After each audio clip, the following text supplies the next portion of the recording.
सुमित्रा जी तखत पर बैठी मटर छील रही थीं। फाटक की आवाज सुनकर उन्होंने नजरें उठाई। सामने नीली जीन्स और लाल टॉप वाली एक लड़की आ रही थी। उसे पहचान नहीं पाई सुमित्रा जी। जब एकदम पास आ गई तो वे चौंकी। अरे नीरजा बेटी, तुम आज रास्ता कैसे भूल पड़ी? मम्मी ने भेजा है क्या?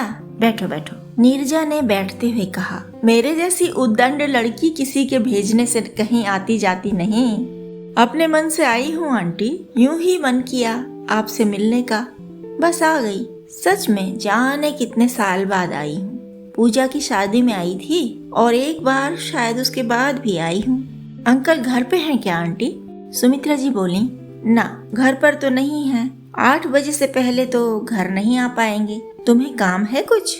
नीरजा ने नजर झुकाई और कहा, काम तो कुछ नहीं है आंटी, बस यूं ही बात करने का मन था। कुछ दिशा निर्देश चाहती थी। 8 बजे तक रुकूंगी तो घर पहुंचने में 10 बज जाएंगे। सुमित्रा जी ने कहा, नमन आ जाएगा थोड़ी देर में, वह तुम्हें घर पहुंचा देगा। तुम्हारी मम्मी से मैं बात कर लूंगी फोन पर। रुकना चाहो तो रुक जाओ, या 8 बजे के बाद अंकल से फोन पर कर लेना बात, या फिर संडे को 11 बजे के बाद आ जाना। नीरजा बोली, संडे को तो अंकल घर पर होते हैं ना, फिर 11 बजे की पाबंदी क्यों? क्या मैं पहले नहीं आ सकती? सुमित्रा जी हंसी और बोली, कोई पाबंदी नहीं है तुम पर, जब चाहे आओ जाओ। यहाँ पहले और तीसरे रविवार को सुबह 9 से 11 तक धर्म चर्चा होती है, इसलिए कह रही हूँ। उसके बाद तुम आराम से अंकल के साथ बतिया सकती हो शाम तक। नीरजा पूछती रही धर्म चर्चा के बारे में, कैसा कार्यक्रम है, क्या क्या होता है, क्यों होता है, कौन कौन लोग आते हैं, क्या बातें होती हैं, कैसे प्रश्न होते हैं। सुमित्रा जी नीरजा की हर जिज्ञासा शांत कर रही थीं। 4 किलो मटर छिल गई, दाने डिब्बा बंद हो गए। इसी बीच बनारस वाली बुआ जी ने आरती के कमरे में बैठकर बड़े वाले रजिस्टर के 2 पन्ने राम नाम छोटे छोटे अक्षरों में लिखकर भर दिए थे। वे नाम गायन में इतनी मगन थीं कि बाहर की आवाजें उन्होंने सुनी ही नहीं। उठकर बाहर आईं तो नीरजा को देखा। उनकी जिज्ञासु आंखें देखकर सुमित्रा जी ने परिचय कराया। बनारस वाली बुआ उत्साह से बोली, तुम अनीता बहन की बेटी हो? अरे मेरी तो 2 बार भेंट हो चुकी उनसे, बड़ी भली स्त्री हैं। नीरजा ने चौंक कर आश्चर्य से सुमित्रा जी की ओर देखा और देखती रही अवाक सी। सुमित्रा जी को हंसी आई और वे बोली, किसी बच्चे को विश्वास नहीं होता कि उसकी माँ को कोई भली स्त्री कह रहा है। वे खूब भली होती जा रही हैं, तुम मानो चाहे न मानो।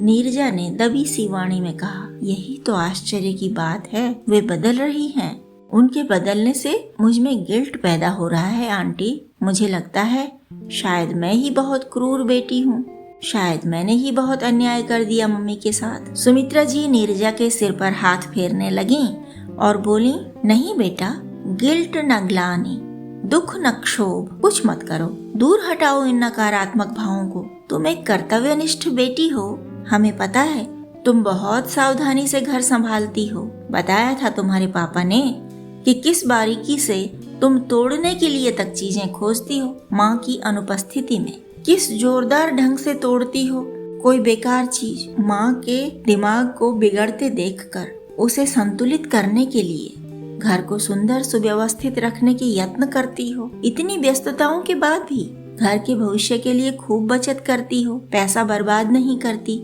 मितव्ययी हो। सब बताया है नागर जी ने। कई बार आए हैं तुम्हारे पापा यहाँ, तुम्हारी मम्मी से छुपते बचते। नीरजा ने आश्चर्य से कहा, पापा यहाँ इतनी बातें करते हैं? और कहीं तो वे जाते ही नहीं, पड़ोसियों से भी नहीं बतियाते।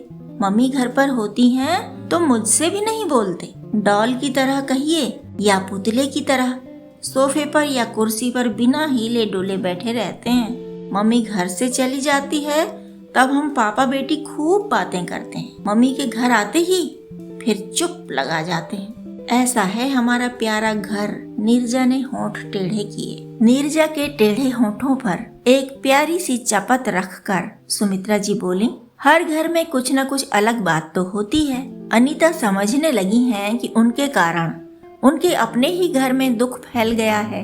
यह बहुत आशाजनक बात है बिटिया। हम तो बहुत भरोसा रखने लगे हैं तुम्हारी महतारी पर। कहते कहते सुमित्रा जी मटर का डिब्बा लेकर अंदर चली गईं। नीरजा ने कहा, बुआ जी आपको कैसी लगी मेरी मम्मी? बुआ जी नीरजा के हाथ पर अपनी हथेली रख कर बोली, बिटिया तुम्हारी मम्मी से मेरी 2-4 मिनट की बात नहीं हुई, घंटों बैठी बतियाती रही हम। यहाँ मुझे कोई काम धाम तो होता नहीं, बस बतियाना ही बतियाना। नमन के दोस्तों से तक बतियाती हूँ। भली औरत है तुम्हारी मम्मी, मुझसे आदमी पहचानने में भूल नहीं होती बिटिया। इतना कठिन जीवन जिया, तरह तरह के लोगों से पाला पड़ा, इसलिए भूल नहीं होती। रहा होगा कुछ गड़बड़, कुछ खिसका हुआ सा दिमाग तुम्हारी मम्मी का। पर बिटिया कहते हैं ना, सुबह का भूला शाम को घर लौट आए तो उसे भूला नहीं कहते। वैसा ही समझ लो। क्या है ना बिटिया, कल युग की माया फैली है सब तरफ, भरम हो जाते हैं तरह तरह के। तुम्हारी माँ भी भरम में रही, उसने ही कहा है मुझसे, बिटिया मैं अपने से नहीं जोड़ रही। कहती थी तुम्हारी मम्मी कि मैं जैसा दूसरी औरतों से सुनती वैसा ही ब्रह्म सत्य समझने लगती। वे कहने वालियाँ तो बकबका के झटपट अपना घर संभालने लगती और मैं मूर्ख उनकी बातों में आकर अपने ही घर का नुकसान करती। कुछ लोग होते हैं कच्चे दिल दिमाग के, ठीक से नहीं समझ पाते सच्चाई को। ऐसी ही है तुम्हारी माँ भी। जैसे लोग नींद में चलने लगते हैं ना, वैसे ही समझ लो। बड़ी मासूम रही तुम्हारी बहन, कुछ माँ जैसा दिल दिमाग भी पा गई बेचारी। माँ ने निकम्मी निठल्लियों की बात को महत्व दिया और बेटी ने माँ की बात को ब्रह्म सत्य समझ लिया। सब समझ का फेर है बिटिया, होनी ने होना ही था, इसी को तो प्रारब्ध कहते हैं। कर्म फल भोग, जाने किस किस जन्म का इकट्ठा रहा होगा जो इतना बड़ा घाव मिला तुम्हारी माँ को और मुझे। बुआ जी की आंखों से आंसू टपकने लगे थे। नीरजा ने उनके दोनों हाथ अपनी हथेलियों में भर कर कहा, आपको कैसे बुआ जी? आपके साथ क्या हुआ? मम्मी से तो मैं बात करती ही नहीं ना, और आपसे भी पहली बार ही मिल रही हूँ।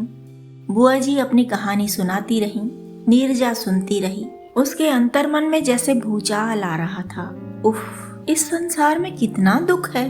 कितने सारे दुखी लोग हमारे आसपास ही होते हैं और हम समझते हैं कि सब मस्त हैं, बस दुख उठा रहे हैं।